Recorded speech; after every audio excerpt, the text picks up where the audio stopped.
Mes chers amis, l'heure est grave. Pendant que vous êtes en train de vous distraire avec l'affaire Kosi vs Malox, est-ce que vous savez même que le papa qui a ôté la vie au petit Mathis est tout simplement en train de se la couler douce à l'hôpital quelque part là-bas?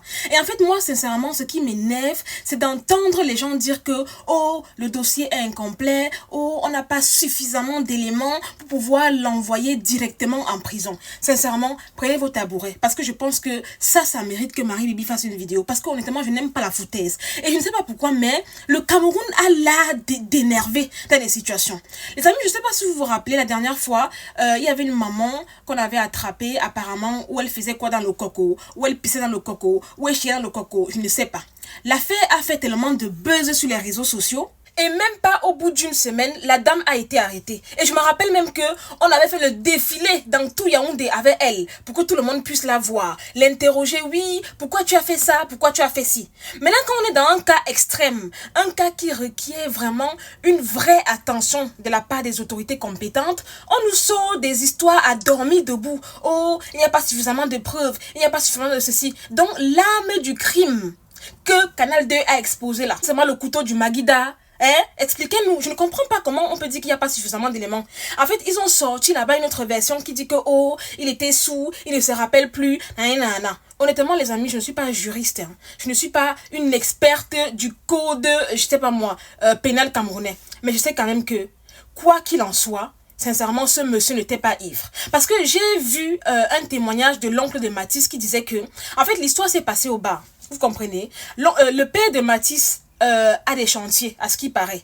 Et en fait, le père de Mathis est arrivé au bar dans lequel se trouvait le père de l'idole. Donc, le père de Mathis a commencé à proposer aux gars qui étaient là des petits jobs, vous voyez. Et à un moment donné, le père de l'idole s'est proposé, voilà, volontaire pour lui aussi faire le job et gagner son argent. C'est là où le père de Mathis lui dit non, non, non, je ne fonctionne pas avec les criminels. Donc, c'est de là qu'est partie la bagarre. Et apparemment, le père de Mathis a pris un verre, il a cassé, voilà, sur la tête du père de l'idole. C'est comme ça que le père de l'idole est parti et il a dit au père de Mathis que tu vas voir avec tes yeux. Le gars est rentré chez lui, il a pris non pas le couteau, non pas la machette, le genre d'arme blanche que une personne normale, une personne qui n'a pas pour intention de tuer, n'a pas chez lui. Je suis désolée.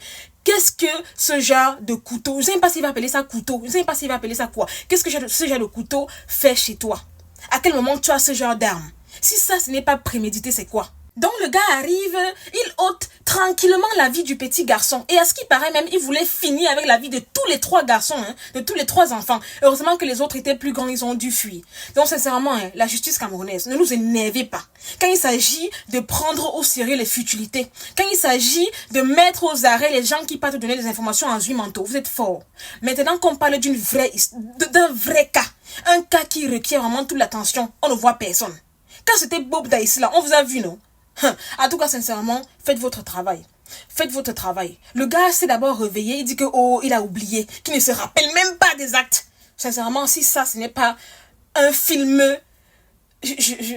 Non, mais les Camerounais, non. Je vous assure que j'ai envie de dire bon courage à nous tous. Parce qu'on est vraiment dans une merde qu'on ne se rend même pas compte. En passant, oh, juste la fête de l'unité, non. Sincèrement, à cause de cette unité-là, rendez au moins justice au petit Mathis. Il n'a rien demandé. Il était plein de vie comme vous et moi. Il méritait de vivre. Il n'avait rien à voir dans les problèmes de ses parents. Ce n'est même pas comme s'il est sorti dehors, la voiture l'a cogné. On est venu jusqu'à chez lui ôter la vie. Et sincèrement, je trouve ça insupportable. Je trouve ça inadmissible. Je trouve ça inconcevable en fait.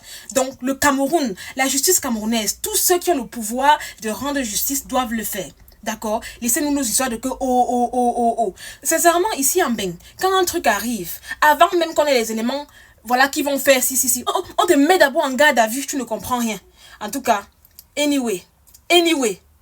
En tout cas, force et courage à la maman de Mathis et à son papa. J'imagine même pas comment son papa doit s'en vouloir à l'heure actuelle. Parce qu'il va se dire, à cause de mes problèmes, mon fils est parti. Mais il ne faut pas t'en vouloir, papa, parce que ce n'est pas de ta faute. Tu n'avais pas prémédité qu'une personne aussi folle comme le papa de l'idole pouvait aller jusque-là. Qui fait ce genre de choses? Il ne pouvait pas se venger sur toi. Je comprends pas les gens. Bref. Donc voilà les amis, sur cette vidéo, c'était Marie-Bibi pour un petit débriefing, vite fait, bien fait. N'hésitez pas à mettre en commentaire vos avis. Beaucoup de condoléances à la famille. Repose en paix, petit Mathis. Et que justice soit faite pour toi. Donc, likez la vidéo, commentez, partagez maximum, abonnez-vous à ma page. Je vous aime, je vous fais de gros bisous et à très bientôt pour une nouvelle vidéo. Bye!